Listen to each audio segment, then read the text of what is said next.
નમસ્કાર મિત્રો, આગામી કલાકોની અંદર એટલે કે આજ સવારથી લઈને આજ સાંજ સુધીમાં ગુજરાતના અનેક વિસ્તારોમાં શરૂ થઈ શકે છે વીજળીના કડાકા ભડાકા સાથે વરસાદની આગાહી સાથે મિત્રો અત્યારે વાત કરીએ તો દ્વારકા જિલ્લો હોય અથવા સાથોસાથ કચ્છના દરિયાના કાંઠાના વિસ્તારો જેમાં માંડવી આજુબાજુના વિસ્તારોમાં અત્યારે તીવ્ર થંડરસ્ટોર્મ સાથે એટલે કે વીજળીના કડાકા સાથે મિત્રો આ વિસ્તારમાં અત્યારે વરસાદ ખાબકતો હોય તેવું જોવા મળી રહ્યું છે। આ સાથે જ મિત્રો ગાંધીધામ લાગુ આજુબાજુના વિસ્તારની અંદર પણ અત્યારે ગાજવીજ સાથેના વરસાદની શરૂઆત થઈ ગઈ છે। મિત્રો બનાસકાંઠાની અંદર પણ રાજસ્થાનના લાગુ અમુક બોર્ડરના વિસ્તારો અત્યારે ધોધમાર વરસાદ શરૂ થઈ ગયો છે। તો હવે મિત્રો આપણે જાણીશું કે આજ રાત્રે ગુજરાતના કયા વિસ્તારની અંદર અને વહેલી સવારથી જ પડી રહેલા વરસાદનું કારણ તીવ્ર થંડરસ્ટોર્મ અને દરિયાકાંઠાના વિસ્તારની અંદર અત્યારે ભારે પવનો સાથે ધોધમાર વરસાદ શરૂ છે। આ પવનોની ઝડપ 60 કિલોમીટર પ્રતિ કલાકને ઝડપે પવનો ફૂંકાઈ રહ્યા છે। મિત્રો આવું હવામાન વિભાગે પણ આગાહી આપતા કહ્યું છે। આ સાથે જ મિત્રો આવતીકાલે પણ ધોધમાર વરસાદની આગાહી કરવામાં આવી હતી। તે જ પ્રમાણે આજ 1 તારીખ અને ગુજરાતના કેટલાક વિસ્તારની અંદર ભારેથી અતિભારે વરસાદની આગાહી કરવામાં આવી ગઈ છે। મિત્રો આ બધી માહિતી તમને પહેલાં જણાવું એ પહેલાં જો અરબી સમુદ્રની અંદર પણ જે સિસ્ટમ છે તે એકાએક તેમના વિસ્તારની અંદર વધતી જતી જાય છે। સાથે મિત્રો જેમાં વાદળો ગુજરાતના પશ્ચિમ અને સૌરાષ્ટ્ર અને કચ્છના દક્ષિણી અને પશ્ચિમી કચ્છના ભાગોની અંદર વરસાદ લાવશે। તો મિત્રો અત્યારે તમે જોઈ શકો છો આ પ્રમાણે આ સિસ્ટમ છે તેના શેડારૂપી અત્યારે આ વિસ્તારમાં વરસાદ શરૂ થઈ ગયો છે અને હવે પછી આગામી કલાકોની અંદર મિત્રો કચ્છના દક્ષિણી કચ્છના ભાગો હોય કે જેમાં મિત્રો આપણે અહીં જોઈ શકીએ છીએ ગાંધીધામ લાગુના વિસ્તારો, ભચાઉ લાગુના વિસ્તારને લઈને માંડવીના આજુબાજુના વિસ્તારો જેમાં કે મિત્રો ભારેથી અતિભારે વરસાદની આગાહી કરવામાં આવી ગઈ છે। આ વિસ્તારોમાં આગામી 36 કલાકમાં વરસાદ જોવા મળી શકે છે કારણ કે અત્યારે સૌરાષ્ટ્રના આ ભાગોમાં છે એટલે કે કચ્છના ભાગની અંદર સાયક્લોનિક સિસ્ટમના ભેજવાળા છેડા ભારે સક્રિય છે અને બીજી તરફ ગુજરાતની અંદર પણ ભેજના કારણે વાતાવરણમાં એકાએક પલટો આવ્યો છે જેમના કારણે સમગ્ર ગુજરાતમાં હાલ વરસાદી સિસ્ટમ જોવા મળી રહેલી છે। મિત્રો ગુજરાતમાં ખાસ કરીને સૌરાષ્ટ્ર સહિત જે ગુજરાતના દરિયાકાંઠાના વિસ્તારો છે ત્યાં પણ ધીમી ધારે વરસાદ શરૂ છે। મોડી રાત્રે વરસાદ શરૂ થયો છે અને વહેલી સવાર અને બપોર સુધી વરસાદ રહેવાનો છે।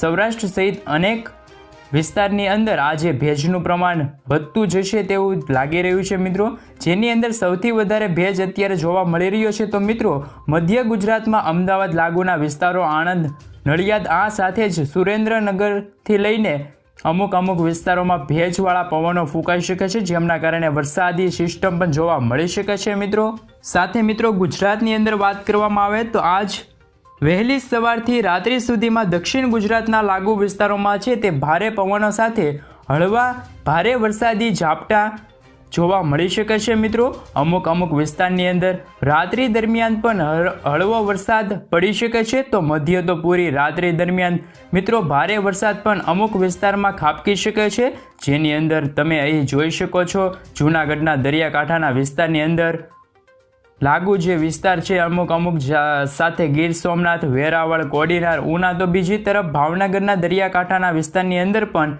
આજે રાત્રિ દરમિયાન મિત્રો કેટલાક તાલુકામાં પણ સારો વરસાદ પડી શકે છે। મહુવા લાગુ વિસ્તાર છે, તળાજા છે, સાથોસાથ મિત્રો અમદાવાદની અંદર વાત કરીએ તો અમદાવાદમાં પણ સારો વરસાદની આગાહી કરવામાં આવી ગઈ છે। મિત્રો ખેડૂતો માટે જે સૌરાષ્ટ્રના ખેડૂતો છે, દક્ષિણ ગુજરાતના ખેડૂતો છે તેમના માટે વાવણી લાયક પણ વરસાદ પડી ગયો છે। મિત્રો સાથે ભેજનું પ્રમાણ અમદાવાદમાં વધારે જોવા મળી શકે છે અને મિત્રો આજે રાત્રે અમદાવાદના કેટલાક વિસ્તારની અંદર જોવા મળી શકે છે વરસાદ। સાથે જ મિત્રો આપ અહીં જોઈ શકો છો કે ખાસ કરીને ઉત્તરી ગુજરાતના ભાગોની અંદર પણ હળવા ભારે ઝાપટા રાત્રિ દરમિયાન જોવા મળી શકે છે, પરંતુ મિત્રો એવું લાગી રહ્યું છે કે આગામી થોડા જ સમયમાં ગુજરાત પર અતિ ભારે વરસાદની આગાહી કરવામાં આવી છે મિત્રો। ગુજરાતના વાતાવરણમાં એકાએક પલટો આવી શકે છે। હાલ રાજ્યની અંદર વાદળો ઘેરાતા જોવા મળી રહ્યા છે। કોક જગ્યાએ ઉત્તર તો અત્યંત ભારે આગાહી કરવામાં આવી ગઈ છે। અંધકાર છવાઈ ગયો છે મિત્રો, એવું લાગી રહ્યું છે। આવનારી 2 થી 3 કલાકની અંદર ગુજરાતમાં તીવ્ર દબાણ અને ગુજરાતની અંદર મજબૂત બની રહેલી સિસ્ટમ, જેના કારણે એકાએક ગાજવીજ સાથે વરસાદની આગાહી જોવા મળી શકે છે। આગામી 2 થી 3 કલાકની અંદર રાજ્યની અંદર ફરી એકવાર મેઘરાજા સવારી કરી પહોંચી શકે છે। સાથે દક્ષિણ ગુજરાતના વિસ્તારની અંદર પણ ચોમાસું ધીમે ધીમે આગળ વધીને મધ્ય ગુજરાત અને ઉત્તર ગુજરાતના દરિયાકાંઠાના વિસ્તારમાં પોટાનું પ્રમાણ વધારતું જાય છે। ખાસ કરીને મિત્રો એક નવી સિસ્ટમ આગળ વધવાના કારણે રાજ્યની અંદર ઘોર અંધકાર સાથે ચોમાસું તીવ્ર બનવાના કારણે આજે ભયંકર મેઘતાંડવ થઈ શકે છે। મોટી આગાહી કરવામાં આવી છે। અનેક વિસ્તારની અંદર કહેવામાં આવ્યું છે કે હાલ રાજ્યનું વાતાવરણમાં પલટો આવી શકે છે। ગુજરાતની અંદર સતત વહેલી સવારથી લઈને મોડી રાત્રિ સુધી ભયંકર આગાહી કરવામાં આવી ગઈ છે મિત્રો। ગુજરાતના અનેક જિલ્લાની અંદર વાવણી લાયક પણ વરસાદ પડ્યો છે। સાથોસાથ ગુજરાતની અંદર જે પણ વિસ્તારમાં હજુ પણ વાવણી લાયક વરસાદ નથી પડ્યો, ત્યાં પણ આગામી થોડી જ કલાકની અંદર 1 થી 2 દિવસ અથવા તો થોડા જ કલાકની અંદર 3 જુલાઈની અંદર ત્યાં વાવણી લાયક પણ વરસાદ થઈ શકે છે મિત્રો, તેવી આગાહી કરવામાં આવી ગઈ છે મિત્રો। પરંતુ સંપૂર્ણ વિસ્તારમાં 2 થી 3 દિવસની અંદર વાવણી લાયક વરસાદ થઈ શકે છે સમગ્ર ગુજરાતની અંદર, તેવી પણ આગાહી કરવામાં આવી ગઈ છે। ચોમાસું મજબૂત બનતું જાય છે। અરબી સમુદ્રમાંથી આગળ વધેલી સિસ્ટમ, સાયક્લોનિક સિસ્ટમ અત્યારે સૌરાષ્ટ્રના દરિયાકાંઠાના વિસ્તારની અંદર ટકરાઈ શકે છે, તેવી પણ આગાહી કરવામાં આવી ગઈ છે। સાથે મિત્રો વાત કરીએ તો ગુજરાતને લઈને બંગાળની ખાડી સુધીના આ વિસ્તારમાં ટ્રફ લંબાઈ તો જોવા મળી શકે છે। આ સંપૂર્ણ માહિતી